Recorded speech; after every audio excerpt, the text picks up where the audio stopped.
Well, hello. It is very lovely to be here with you on this momentous occasion of the Bang Bang Satsang. I call it Bang Bang Satsang because that's kind of how my brain's been a lot this week. I had bang bang, bang bang, bang bang, lots of stuff going on.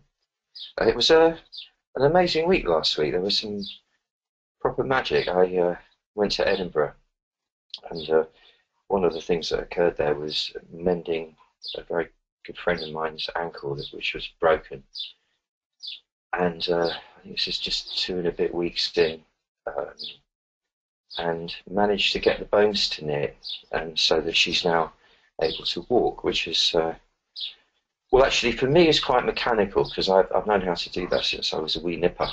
Because you learn that in, I learned that anyway. What he always said was, if you're learning how to moves that potentially can kill people, you have to learn moves that can heal them, bring them back to life. If you're going to learn moves that are going to break people's limbs, you've got to learn moves to knit their limbs back together again. It's which for an 11-year-old boy was quite dramatic. I enjoyed that very much, that sort of analogy. And it really, though, is a great example of the plasticity of material reality. So the way we've been educated, and it's a relatively modern phenomenon. Only in the last sort of 200-300 years have we become like this, where we believe, or we hold the fragmentation of reality sacrosanct. It's called Cartesian logic. Everything is either this or that. Everything is discrete. Nothing is bound together by any invisible pattern at all. The God is something seen outside, up in the sky, not the connective tissue that binds us all together. When the awareness shifts to what is actually an ancient way, this isn't new, whereby you're able to start glimpsing the connective tissue of existence, which is, in scientific terms, quasi-scientific terms, the subatomic realm. In Taoist terms, it's called Tao. Then you're aware that all phenomena, you, me, anyone you got to have a conversation with, however difficult or easy, whether you're talking to a bone and getting it to knit, because that's how it's done, or if you're asking somebody to leave the marital home after many years of being together, when you're able to see the connective tissue that binds us and informs us, in the sense of the other is merely an expression of the same presence, the dynamic of any conversation shifts dramatically. So this is all about knowing that we're not these bodies, we're not these personalities, we're actually free of all that. We think we are. That's the Cartesian view, that we are actually just these bodies. And then if you look at Western medicine, which grew up or got twisted around that time as well, to accommodate that view, it's all about, you have a specialist for bones, you have a specialist for liver, you have a specialist for kidneys, and so on and so on. And there's no sort of global awareness, apparently, between one and the other. There isn't a connectivity. Everything's seen different, and diseases are what's focused on rather than people. And that really mostly perpetuates diseases. And yes, you can manage them, you can cut people about, you can suppress things with drugs and what have you. But essentially, you're lost in the realm of disease, whereas when you're able to dwell in the realm of, we could call it perfection, where there is no fragmentation, where all these apparently separate phenomena are seen clearly as just merely different expressions of the same one presence, the whole idea of healing, well, it actually takes care of itself, because healing means making whole. So everything is automatically made whole. And that is why, for example, Mary Baker Eddy, who invented Christian Science, said that there is no such thing as disease, it's an illusion. It's the same in the Course in Miracles. Anything to do with the the sense of self as an individuated being, and with the body as being the be-all and end-all of you, and all the diseases and problems and everything that comes with that is an illusion. It doesn't exist. And this is not to suggest we go into denial about these phenomena arising. We honour the various aspects of the illusion, but are not fooled by them. And managing to maintain an identity with the very ground of being, with the connective tissue of existence, and the intelligence that informs it, by and by, with practice, the appearances of fragmentation and the symptoms arising from belief in fragmentation rather miraculously dissolve. And that's how we're able to effect what would otherwise be called miracles of healing. The fact that my friend can now walk on her leg 2 weeks and a bit from breaking it is what we would call a miracle. In fact, it isn't. It's quite mechanical, really. Bones are not separate objects. They're living things. They're expressions of, they're processes rather. They're expressions of intelligence, of consciousness. And if you can connect with them, then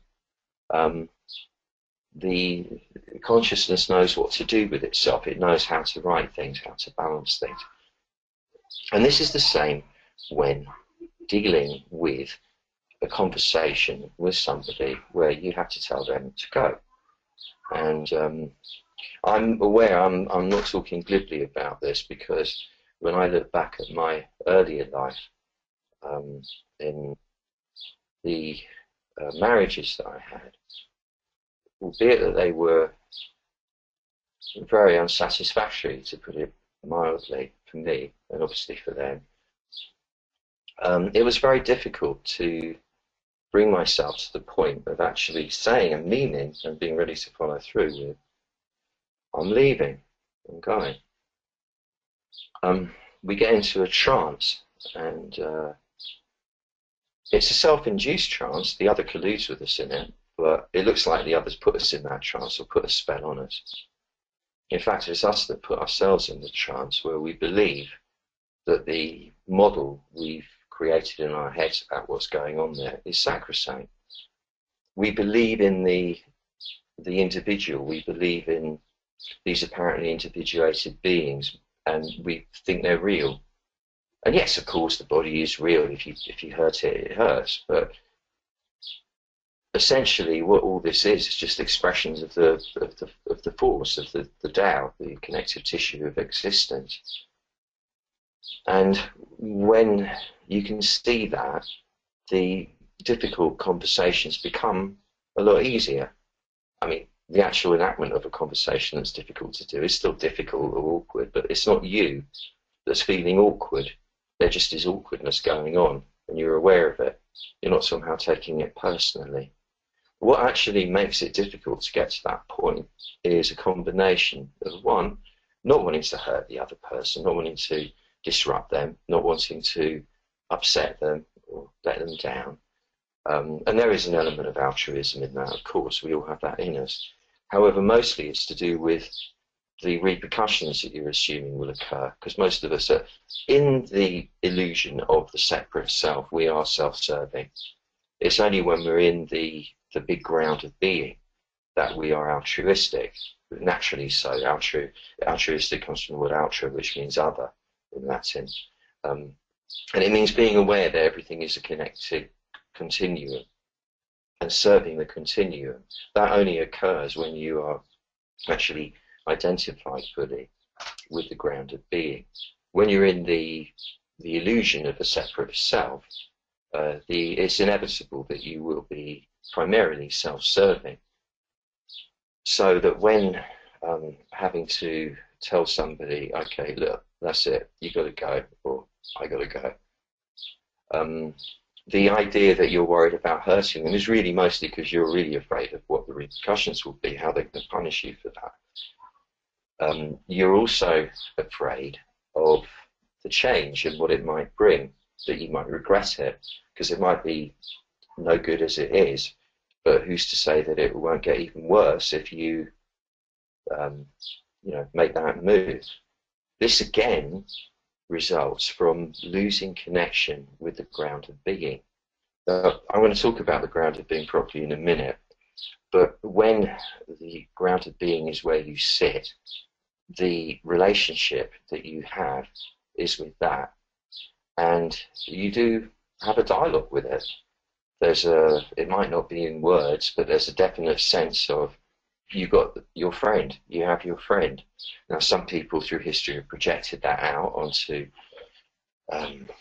avatar-like beings like Jesus or Buddha or whoever, goddess, whatever. But that's fine. I mean, that's one stage of development. But essentially, the ground of being is beyond any definition, beyond any anthropomorphization, beyond any particular identity, because it's everywhere and everything. And when the identification with it is strong, there's a sense that whatever occurs by dint of you having a conversation with somebody that they're not going to like the import of, that even if it gets a bit ropey and scratchy for a while, that you're down, the big presence, the ground of being, has got your back.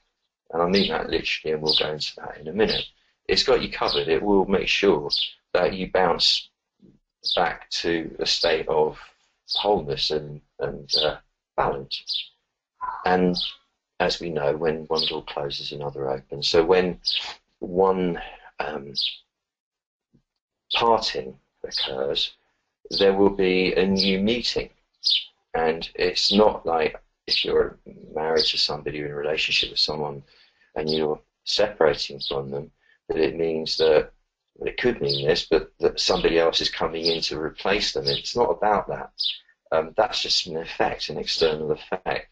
What it means is that you are back fully in your relationship with your big self, with the presence, with the connective tissue of existence. Now, people resist that because we get lost in the other. We get lost in the illusion of the other, and we credit them with more power than they have. We project onto them the power of the Tao itself, the big presence itself, and we then look to them for our succor, for our sustenance and providence, and to make everything okay for us. This is even though our intellects are quite clear that this is impossible. This is kind of what happens. I mean, it's something we learn as babies with our mums and dads, and we're just continuing that, projecting it onto the other. So the deal is having any conversation with anybody about anything is to situate yourself properly within, and I'll talk about that presently, so that you are one with the ground of being, that you feel your relationship with that and trust it implicitly, physically, viscerally in your body. And being able to do that, anything that occurs, however momentarily uncomfortable, is inconsequential at a deep level. It's merely the play of yin and yang expressing itself in the world of matter. It's not personal. Momentarily you might look like the bad guy, momentarily the other might look like the bad guy. But in time, all of that resolves, and it's to do with destiny as well. I mean, none of us know what destiny really is. None of us really understand destiny. No one ever has or ever will. But there are certain things that can be observed about it. And one is that there's a sense when somebody dies, for example, that expression, when your number's up, your number's up. I've never met anyone who didn't feel that when that occurred to them, when that occurred to, that they had a loss like that. That seems to be innate. There's a sense that, well, that was always going to happen then. There's the Taoist and quantum physicists too suggest that our notion of linear time, this 4D reality tunnel, is only one model. It's not all of them. There are many possibilities for how reality unfolds, and they suggest that you can slip time, you can slip linear time, and when you're identifying with the ground of being, there is a quite clear sense that you're you have transcended the trap, shall we say, of this 4D reality tunnel, and are able to observe how life unfolds not only in a apparently forwards direction, but also in an apparently backwards direction. In other words, the future has already all happened, and it's coming back towards you to meet you, just as you are moving in an apparently forward direction towards your destiny. It's already happened, in other words, in the big time rather than linear time. Everything has already happened. It's all happening at the same time. And one of the bits of proof that I had about this was when I was, I say proof, or one of the things that, should we say, confirms this for me. And you must understand, anything I say here in these satsangs or elsewhere, none of it is intended as absolute truth. None of it is me telling you how it is. All I'm doing is suggesting stances, existential stances to adopt. And when you do, you will see various results occur. But don't believe me, listen, but decide for yourself. I'm just presenting views, all of them based on an ancient system called Taoism. That's what we call it in the West. Devised by what apparently must have been incredibly clever people. Some people, well, they themselves have it as their tradition that it came from aliens, from an advanced race of aliens. It's quite possible that it actually came from a very highly evolved civilization that was here before the last major cataclysm. That would, to my mind, be slightly more likely. In any case, however it evolved in the same way that the pyramids are an unfathomable marvel. The intricate mechanisms and devices espoused in the Taoist tradition are equally unfathomably miraculous in their brilliance. Again, I'm not saying believe me, this is my finding from having studied it for the best part of 50 years. And I'm not just studied it, I mean lived with it, used all the techniques, helped people with the techniques, shared them as best as I can over the years, and watched the results from that. And when there comes time to have a difficult conversation, you kind of go into that slipping time mode. You come into the big presence in you, become aware of the big presence in the other.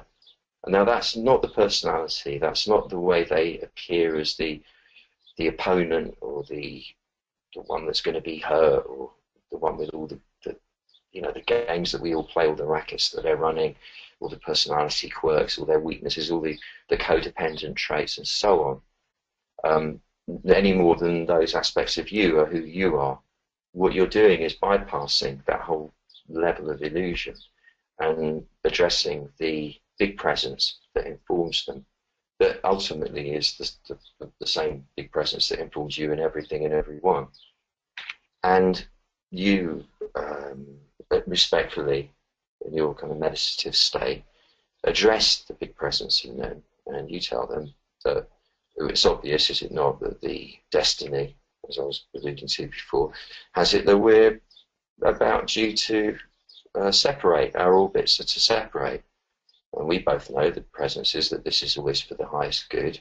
This is always so that new satellites can come in and so on and so forth. This is nature unfolding its own volition. And that between you, the two big presences, that is, to produce spontaneously a moment wherein a conversation can naturally arise between the two earthbound beings, the two local beings, in which you're able to arrive at some mutually satisfactory resolution, whereby both parties are able to walk away feeling better about themselves, bigger about themselves, and albeit afraid or their nose put out of joint, and aware that life will get better from here, that it is for the best. Also being aware that the local selves might be recalcitrant and stuck, which is quite likely why you're needing the separation in the first place, and that the uh, the fact that they've the realization, the conscious realization of everything I just said, that it is for the best, might not dawn instantly. There might be kerfuffles, there might be friction, there might be static for a while. There likely will be. However, chances are there won't be. And what I've found is when having done that, in other words, negotiated with the big presence in them, and the Taoist idea that we all have a huge amount of ancestors behind us, and it's like the ancestors of the two are negotiating with each other. I don't even know if it's negotiating, and it's just acknowledging that the time has come. Then when that conversation does arise, it does seem to arise in a remarkably natural, flowing way. And despite yourself and despite the other, you do seem to arrive at an amazing resolution.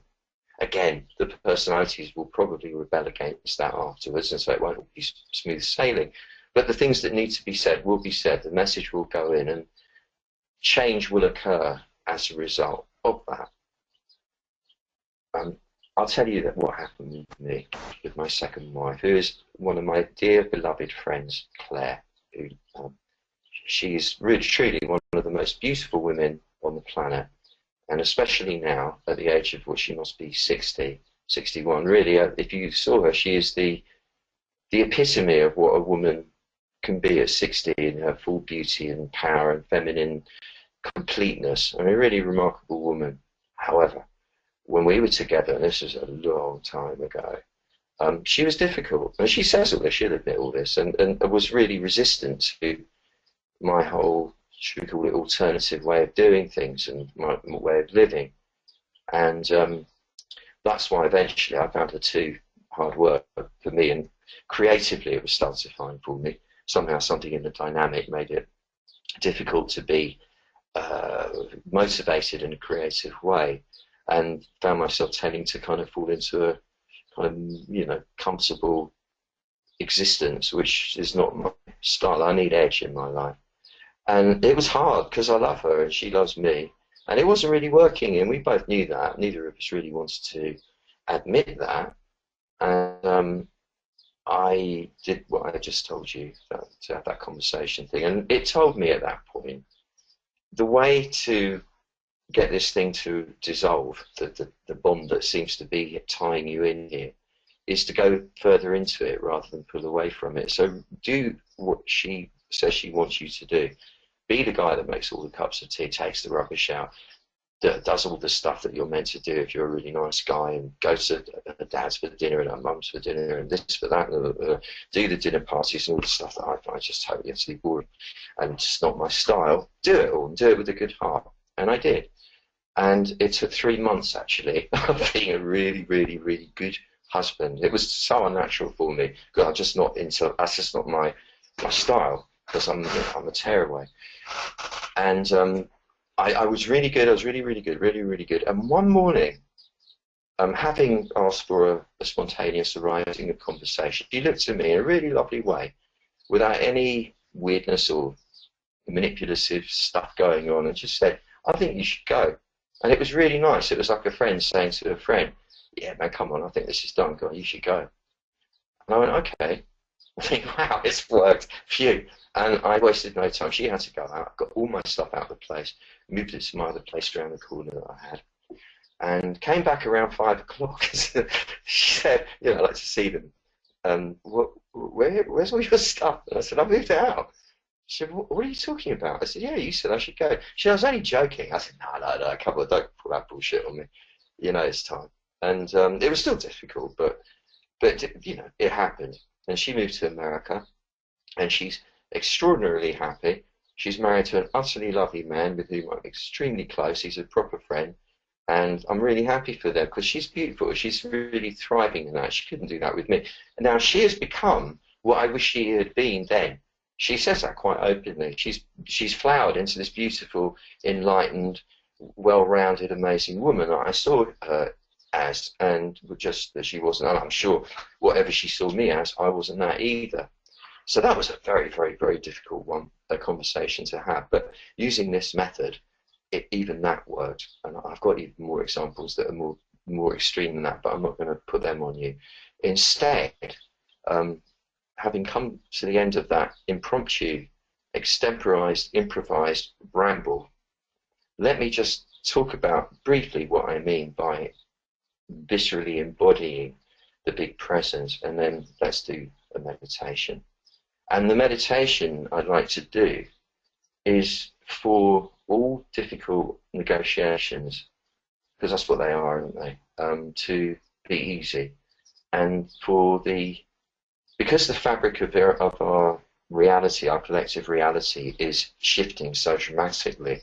You know, the whole thing is deconstructing at a rapid rate, and you know the EU ministers that were to meet today to decide whether to agree to Greece's deal didn't have a meeting. They just said we're not going to bother, and they're going to talk tomorrow when they're in the EU Parliament, which means I imagine that they're not going to go with it because they don't trust Greece to follow through.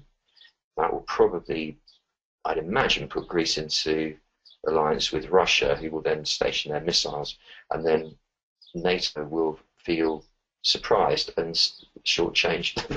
But they should have done something about it. But anyway, that for it is a beautiful example, although I really feel it for the Greek people. Not the banks are all going to go bankrupt tomorrow if nothing happens, and no one's going to have anything. It's going to be total chaos, and I really, really feel for them. It's not a nice place to be. But there's an example, the fabric of our existence being deconstructed, and that's only just the tip of the iceberg.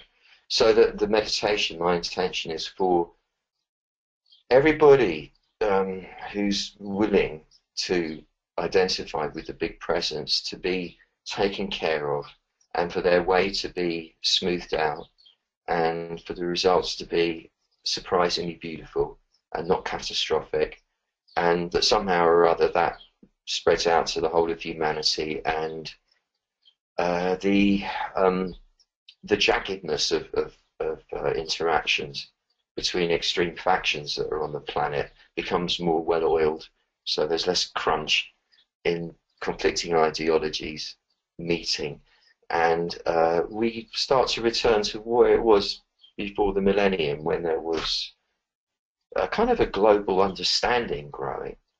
I think we're capable of it. I think it's very necessary. It's what I would like if I have a choice in it.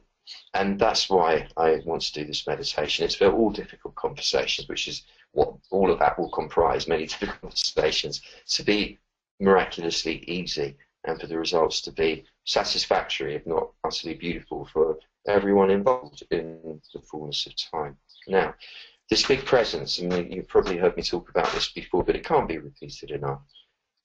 It's something that does take a long time to embody, just because we're not used to using our consciousness like this.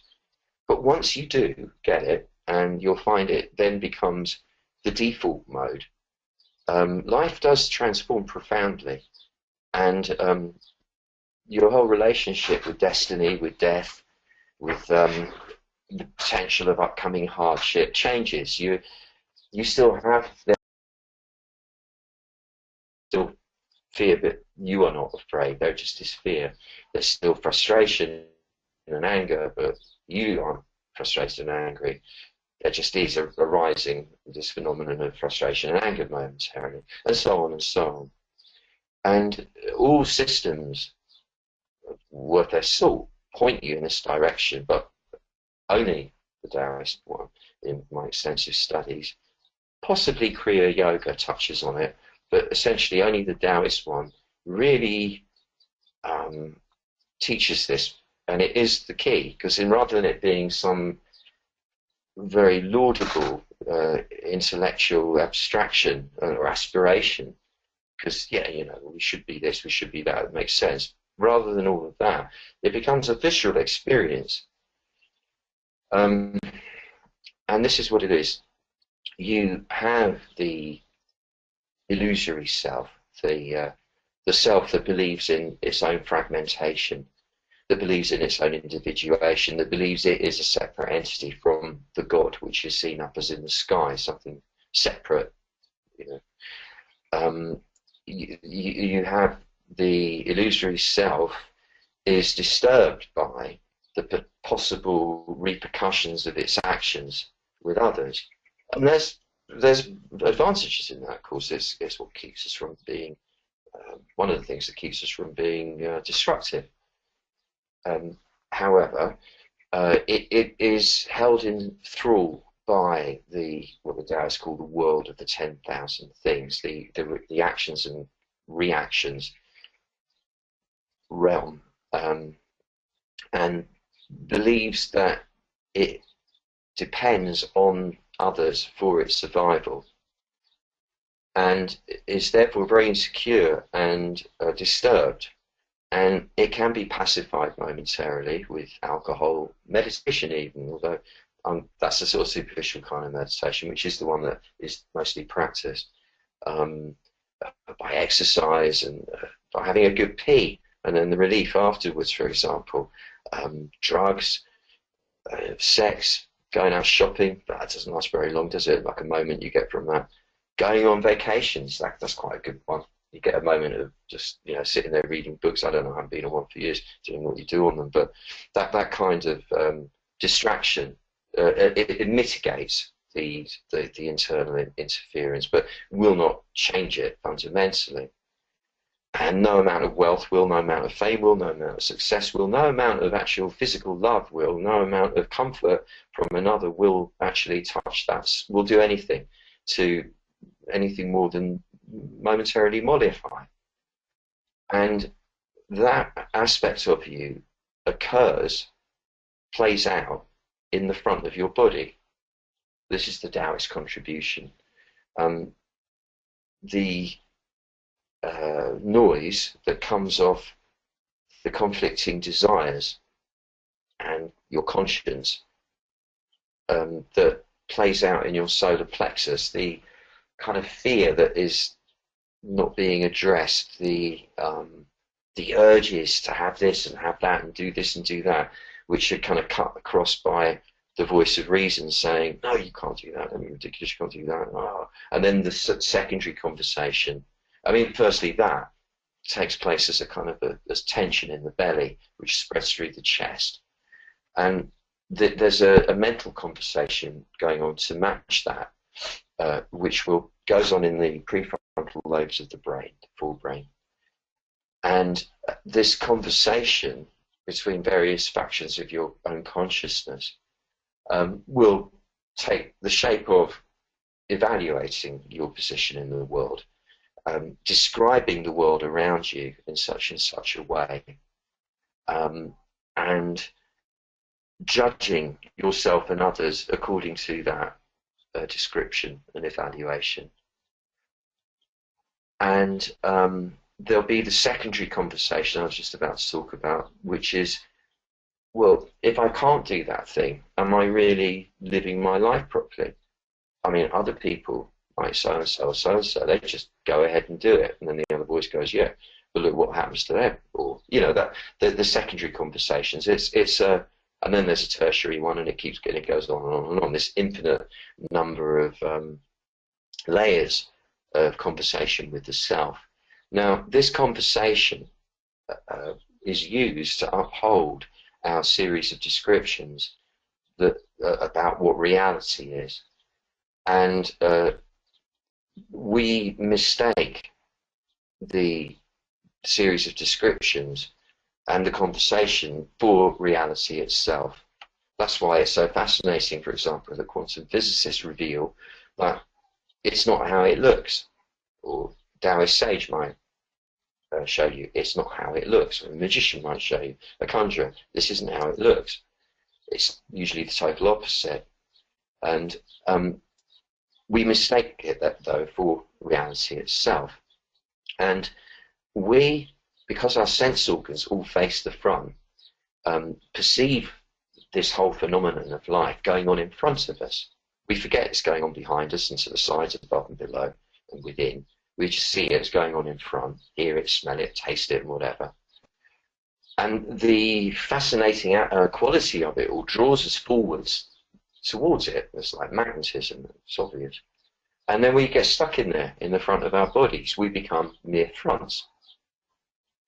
And we lose the back, which is everywhere rear of the side seams on your t-shirt, dress or shirt, whatever other garment you're wearing.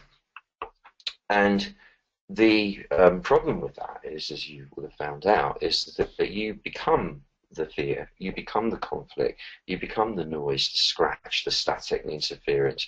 So instead of there being fear, it's like, I'm afraid. Instead of there being anger arising, it's like, I'm angry. You become one with the noise, you become one with the disturbance, one with the vulnerability and the weakness of it all, with the insecurity of it all, with the transience of it all. And that's a nowhere place to be. That's why people rush about trying to achieve things, make money, get married, and all of that stuff. And that's why it's so scary. Of course, if you lose, or looks like you're going to lose any of those things, the money, the spouse, the whatever it is, hence why this session. However, when you train yourself to sit in your back, that's where the background presence sits in you. And that's what I mean by the Tao has your back. That's where the Tao is in you. Because there's no noise in there. There's no interference in there. It's nice there. It's strong. It's warm. It's powerful. It's got good structure to it. It's relatively invulnerable.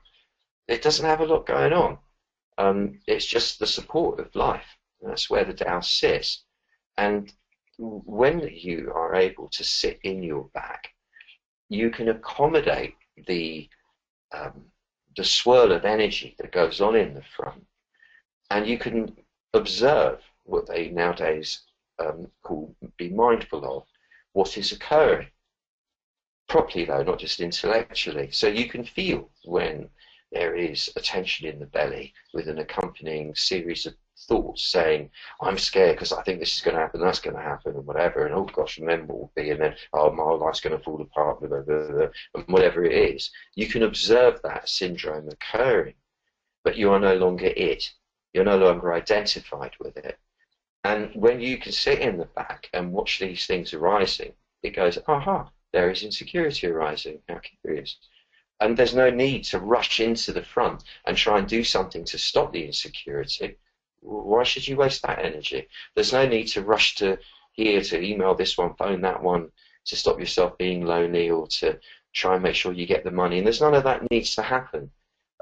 You just sit back and know that everything is working perfectly, and that when you're impelled to do whatever you have to do, you will be impelled to do it, and it will bear fruit. Meantime, just relax and enjoy being alive, because that's what we're here for. Don't waste a second of it stressing yourself out over an illusion. And as I say, don't believe me, try it, and you'll see what I mean. At first it's quite difficult because it's very subtle. We're not used to using our consciousness like this, but this is how it's done. This is a device. It's one I made up to, well, I mean, it's from a Taoist breathing meditation, but it's not used specifically for this, but we're going to do that to help your mind feel it, because the mind's very, very, very busy, and it doesn't like to not be busy because it doesn't know what to do with itself, but we're going to show it right now. So take this moment to close your eyes, let your body sink. By that I mean all the weight of your head and your shoulders, your chest, let it drop down into your pelvic floor. Like, you know, all the weight of your life story, your thoughts, your confusions, all the rest of your memories, your hopes, all of it, just let it drop and settle. And get a feeling of being pleasantly weighted down, kind of merging with gravity rather than fighting it. Take comfort in that. Take comfort in connecting with the power in the ground or beneath the crust of the earth. The fire, the power of that. You feel that informing you. At the same time, to stop your whole being crumpling and slumping, get the sense that you can imagine me, if you like, standing behind you now. I'm assuming that you're sitting. And I put my hands either side of your head on your temporal bones, and gently but firmly, with my thumbs under your occiput, the bone at the base of your skull at the back, I lift your head upwards, especially the back part, and that makes the back of your neck longer. It also opens your throat as well. And not only is it making the back of your neck longer, but it's elongating your whole spine. You'll notice that as your spine lengthens, there's more light in your mind. That's because even with your eyelids closed, your eyes are able to induct more photons. And the shoulders, which are usually held up around the ears a little bit in a sort of self-protective position, can be dropped now. And along with dropping the shoulders, drop the weight of your life story, the burden of you and everything that you think about and believe it. And enjoy the sensation of the shoulders broadening out as they drop. The breastbone, let it raise slightly, but don't arch your back as you do that. So it's just the breastbone slides upwards and forwards a little bit. This is as a gesture of rising up to everything that is beautiful within you and around you. And you'll notice this gives you a slightly barrel-chested shape, like a queen or a king. There's a regal bearing to you now. And you are the queen or the king, the sovereign of your own realm. And as the sovereign, you would observe, if you went to a palace where there was a queen or a king, as they sat in their throne, they would sit back in their throne. They wouldn't lean forwards, or very rarely lean forwards. And they would do this partly so that their crown doesn't fall off their head. And the reason they wear a crown on their head is to symbolize the induction of the divine fiat, the divine light, coming from, metaphorically speaking, above, i.e. from the more rarefied, more refined realms of consciousness, and coming down through the spine into the body whence it is channeled, as the royal edicts and so on. And that's in line with the idea of the divine right of kings and queens.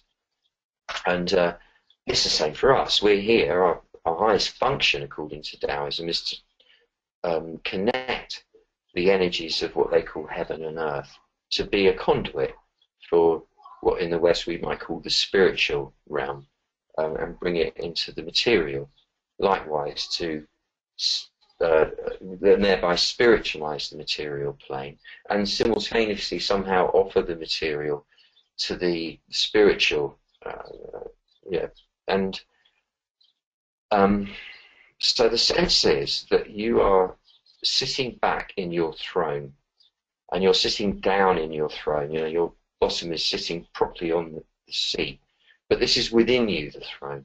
So it's like the spinal column, the shoulder blades, the hip bones at the back, the rib cage at the rear. These comprise the back of the throne. The back of your skull comprises the headrest. And there's no need to rush into the front. You have the soldiers and the courtiers and all the other people to do that for you.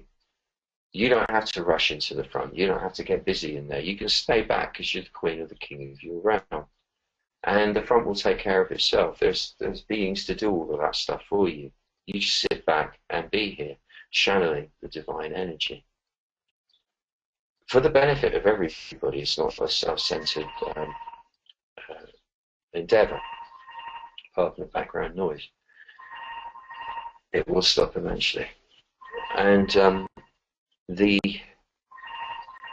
muscles that kind of clothe the skeleton and all the connective tissue that connects the muscles to the joints, to the organs, to the blood vessels and so on, are habitually held more rigid and tight than they need to be. This again is through fear and therefore being over controlling.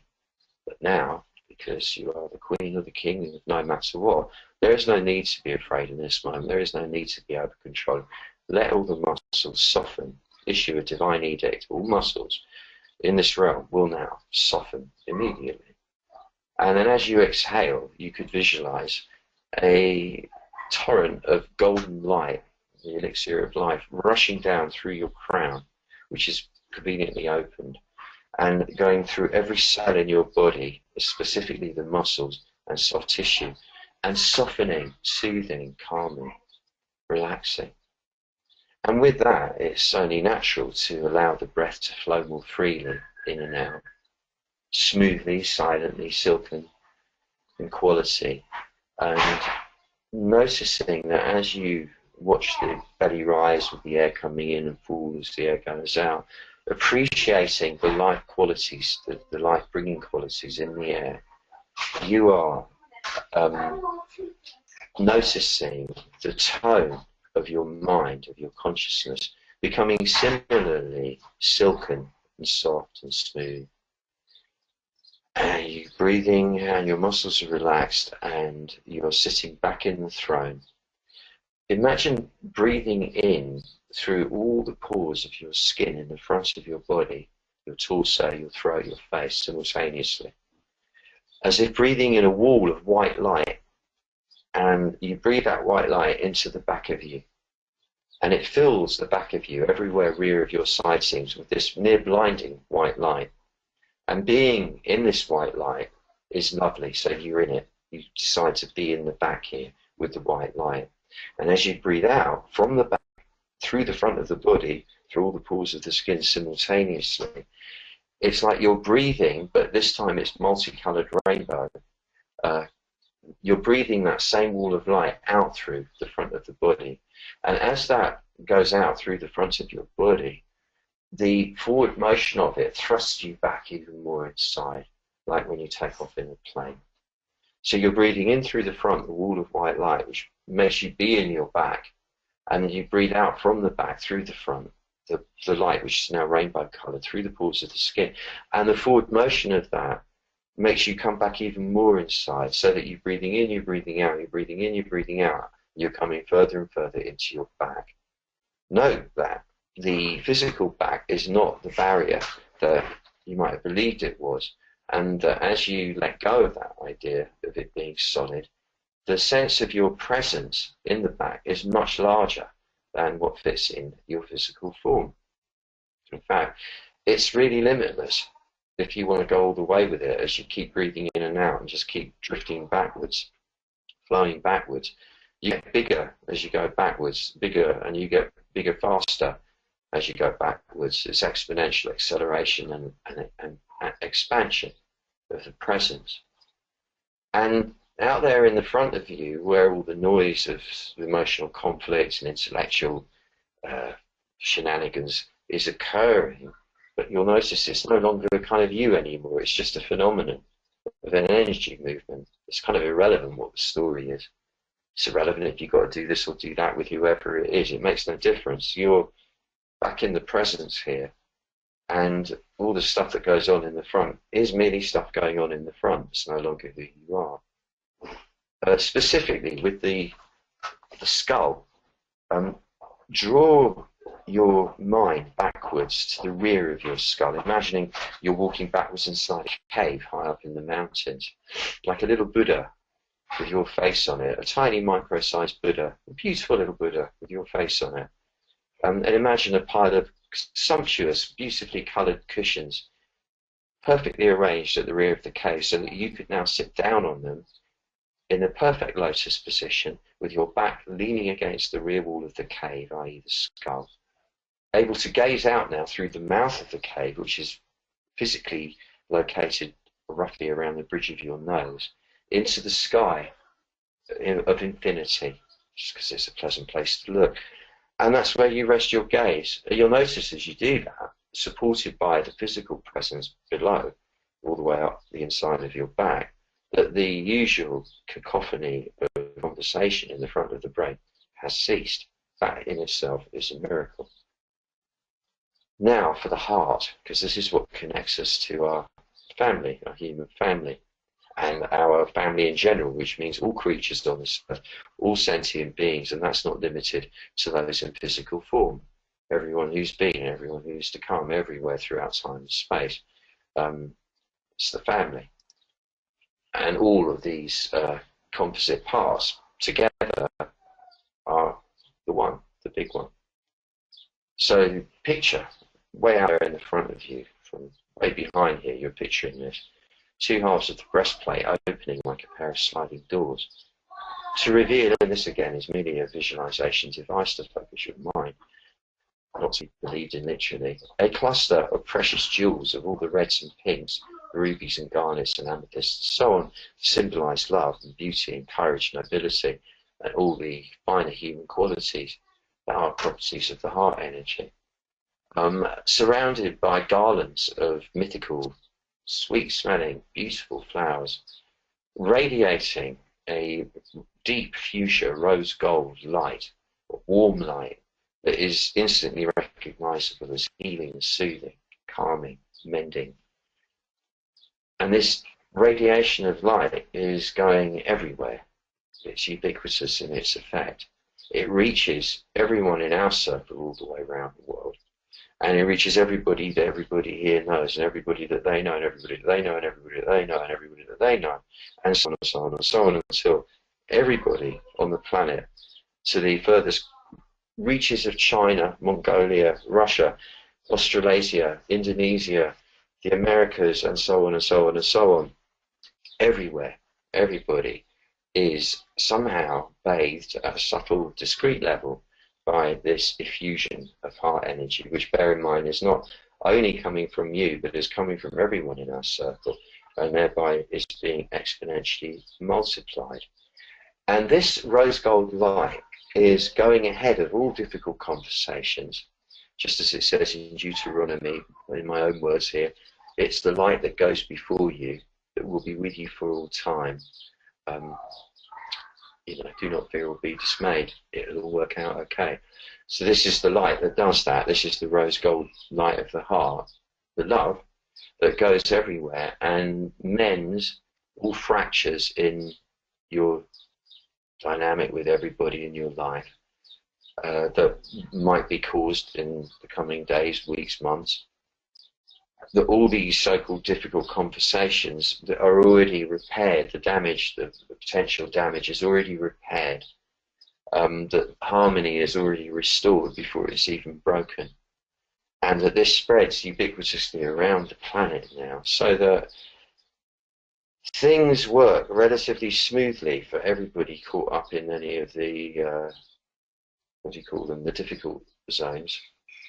And but there's a remarkable, just like those bones were knitted together by the simple touch of the hands, that there is a remarkable healing effect where fractures are healed throughout our human society, where the steam informing the bullshitters, of which there are many, many, is removed, and that those same people suddenly find themselves expressing truth instead, that the short-term profit motive that makes people make silly decisions on a vast scale, suddenly the steam's out of that one as well, and then people are able to be, they care about each other again. There's the decency returns.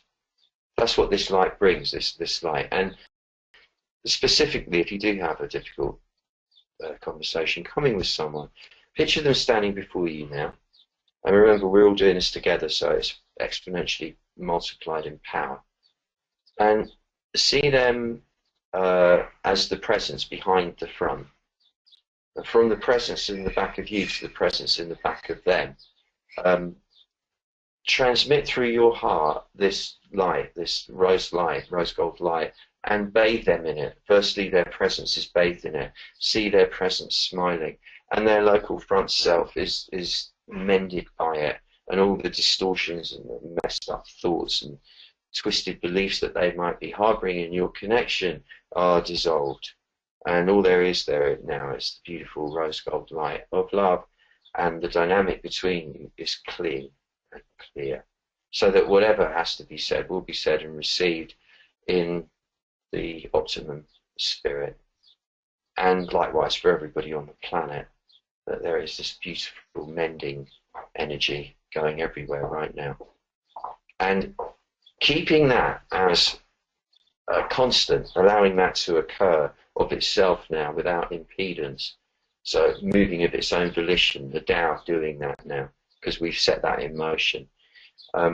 Bring yourself into the physical state by wriggling your fingers a bit, wriggling your toes, wriggling your ears, wriggling your nose, fluttering your eyelids, opening your eyes, and we now have a short, but I imagine ample opportunity of approximately 5 minutes for questions and answers if you have any.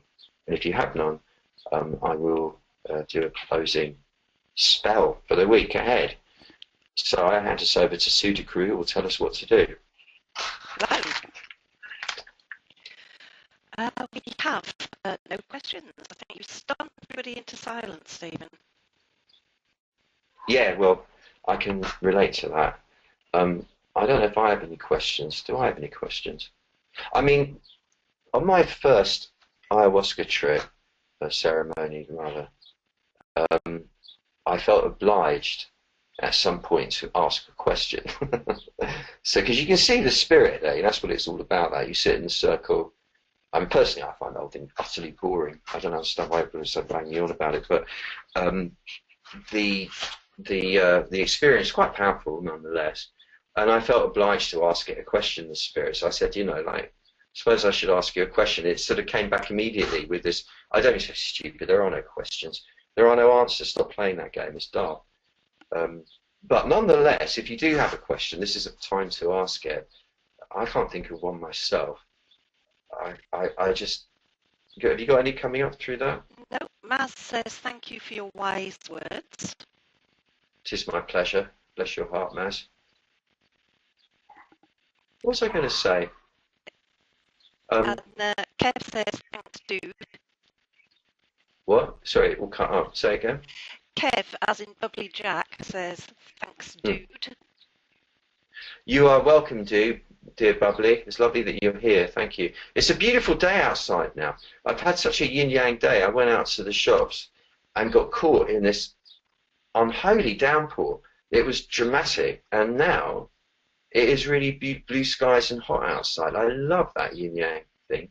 And I really pray for the people of Greece that they don't get in too much of a mess tomorrow, because it really could be quite horrible, where we're so used to this convenient life that we've created here with the credit cards and the cash thing and what I'm saying, banking systems and going to the shops and buying things, and like I did before with a credit card, with a debit card, we're so used to all of that, getting gas for the car to drive there.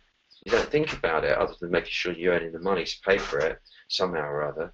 And it's so easy for it all to fall apart, and I really wish for them they don't have to experience that, because it could be a bit nasty. But the play is going to be interesting to watch, and I predict, well, I don't know what I predict, but I kind of got a funny feeling that somehow or other Greece never really wanted to stay in the EU, and that they actually want to align themselves with Russia. And that's going to be very interesting for NATO, because then Russia will definitely put missiles on Greek soil. That'll change the game interestingly, won't it? I did also have a little word with Mohammed the other night and asked him to pull off the guys. I remember I got the vision of 1986 of him, not a person of force, saying, "I'm coming, beware." And 1986 that was. And I felt obliged the other evening in Edinburgh, in fact, in the company of my dear good friend there, to ask Mohammed to pull off now. And this might reduce the steam out of all the nasty shit that's going on with those guys, with the ISIS crew. But then I think that that's only a smokescreen in the theatre of it all. And once that's cleared, China is going to be controlling the world. I think that's what's coming next. And that would be bloody interesting. We have to also remember that China is where Tai Chi, Taoism, acupuncture, and all these other things come from. So it'll be a very interesting mixed bag of blessings and the opposite that will be coming with that. Very interesting indeed. And it is, if we make it that far, that's what's going to happen. Mark my words, you heard it here first. What were you going to say? We have two questions now, Stephen. Joe says, it's troubling me all the time. Who is the force behind the lying going on now? Oh, Joe, I don't know. I don't think it's a particular person. I think it's just innate to human society. Lying seems to be part of the fabric that goes with the front self. When people are lost in the illusion of fragmentation and have lost the connection with the big presence, that is a lie in itself, and it can only spawn a complexity of lies, and that's what we're witnessing. And I think it's always been the same, and that's why it's such a, and in fact I give thanks for it, because that's what we stand in contrast to, without which this wouldn't be much fun. well, it wouldn't be as much fun as it is. Although that's pretty selfish of me, I suppose. But I think that all we can do is, as we come into the back of us, we get gradually more authentic, because there's no choice really. It kind of seems to almost burn away all the inauthenticity. And the more authentic each of us becomes, the more we dismantle the fabric of lies somehow. It doesn't seem to take very many of us to do that. I don't really know what I'm talking about. I just get a sense that that's all we can do, really. Each of us can align ourselves with what is real inside of us, and that's all we can do. We can't stop lying. We can't stop the lying. It just has to be seen as part of the theatre of life. But I do believe that the steam that's informing it is going to kind of simmer down now. I get a sense of that. There is truth starting to play through. Very, very interesting. Bernie Sanders, the Democratic Independent candidate in America. He's lovely. I really like him. He's really, really nice. And I see him doing the same old bullshit, standing on a platform of truth. He says, what we're going to do is, this is all based on truth. But all he does is say that. He doesn't actually say truth. He just says that. And everybody cheers because he's saying truth. I think there's that level of inanity occurring in the world. And I don't think there's anything we can do about that. It's a result of all that mad marketing nonsense that came out of the 80s, and the spin of public relations and all the rest of it. And I do believe that as more of us get real, which we're doing, that will lessen. It will make a hole in the fabric of all of that nonsense somehow. I don't know if that's a good answer or not, but I like to hope that helps you. Nice to hear from you, Joe. Gabby is asking a question for a friend about a love relationship that's been happening for a few months. And she says, in a love relationship, if you've got really stuck and addicted to each other, is there a big shot or pressure point or something for a big shift? Are you serious? Is there a pressure point to stop yourself getting addicted to another person? Yeah, probably it's the pressure point on between the thumb and the first finger, which you press into really hard to paralyze your hand as you're about to pick up the car keys to go and drive over to them. Maybe that, but there is a point. I mean, you know, it's not really like that. Getting into the back of ourselves, we are able to see the front. It's habituated to something and are able to let go faster, because we're not identifying with that part of us that's stuck on it, which is the front part, which is where the grasping goes on, the part that is deluded by the glittering 10,000 things around us, including that other person, so on. There is a point that is used, really good for heroin addiction. That's what it became famous for anyway. Which is you would needle, you could press it as well, behind the mastoid processes, which are those bones that jut out at the furthest edges of the occipital bone, you know, the bottom of the skull, behind each ear.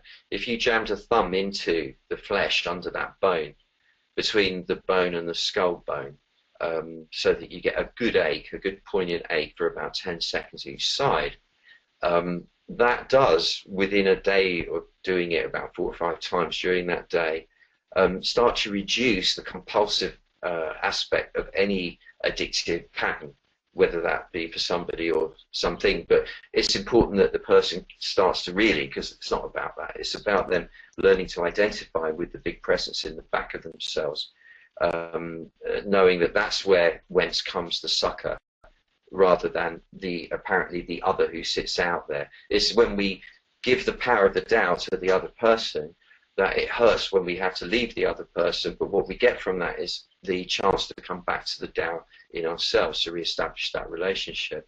And it's quite possibly why it all happens, because the Tao, playing hide and seek with itself, needs that yin-yang seesaw effect, that yo-yo effect.